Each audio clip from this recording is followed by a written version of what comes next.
ರಾಮದುರ್ಗ ನಗರದಲ್ಲಿ ಈದ್ ಮಿಲಾದ್ ಹಬ್ಬವನ್ನು ಅತ್ಯಂತ ಸಂಭ್ರಮ, ಸೌಹಾರ್ದತೆ ಹಾಗೂ ಶಾಂತಿಯುತವಾಗಿ ಆಚರಿಸಲಾಯಿತು.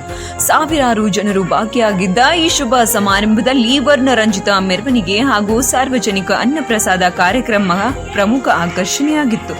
ರಾಮದುರ್ಗ ನಗರದಾದ್ಯಂತ ಈದ್ ಮಿಲಾದ್ ಅಂಗವಾಗಿ ಸಂಭ್ರಮದ ವಾತಾವರಣ ನೆಲೆಸಿತ್ತು.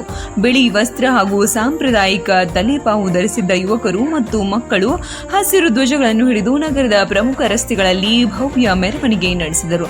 ಧಾರ್ಮಿಕ ಗೀತೆಗಳ ನಾದದೊಂದಿಗೆ ಸಾಗಿದ ಈ ಮೆರವಣಿಗೆಯಲ್ಲಿ ಕಲಾತ್ಮಕವಾಗಿ ಅಲಂಕರಿಸಿದ ಸ್ತಬ್ಧ ಚಿತ್ರಗಳು ಸಾರ್ವಜನಿಕರ ಗಮನ ಸೆಳೆದವು. ಹಬ್ಬದ ಪ್ರಯುಕ್ತ ಮಸೀದಿ ಹಾಗೂ ಪ್ರಮುಖ ಬೀದಿಗಳನ್ನು ವರ್ಣರಂಜಿತ ಧ್ವಜಗಳು ಮತ್ತು ಚಪ್ಪರಗಳಿಂದ ಶೃಂಗರಿಸಲಾಗಿತ್ತು.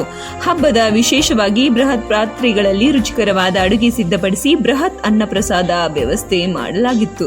ಸಾಲಾಗಿ ಜೋಡಿಸಿದ ಆಸನಗಳಲ್ಲಿ ಮಕ್ಕಳು ಹಾಗೂ ಹಿರಿಯರು ಸೇರಿದಂತೆ ನೂರಾರು ಜನರು ಒಂದೆಡೆ ಕುಳಿತು ಅತ್ಯಂತ ಶಿಸ್ತಿನಿಂದ ಸೌಹಾರ್ದತೆಯ ಭೋಜನ ಸವಿದರು. ಯಾವುದೇ ಅಹಿತಕರ ಘಟನೆ ನಡೆಯದಂತೆ ಅತ್ಯಂತ ಶಾಂತಿಯುತವಾಗಿ ಹಾಗೂ ಭಾವೈಕ್ಯತೆಯಿಂದ ಈ ಬಾರಿಯ ಈದ್ ಮಿಲಾದ್ ಸಂಭ್ರಮ ಯಶಸ್ವಿಯಾಗಿ ತೆರೆ ಕಂಡಿತು. ವರದಿ ಸಾಜಿದ್ ಇನಾಮ್ದಾರ್, ಕಬೇರ್ ಕನ್ನಡ ನ್ಯೂಸ್.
साइड पे खड़े रहे, स्वीट पीने वाले स्वीट पियो भाई।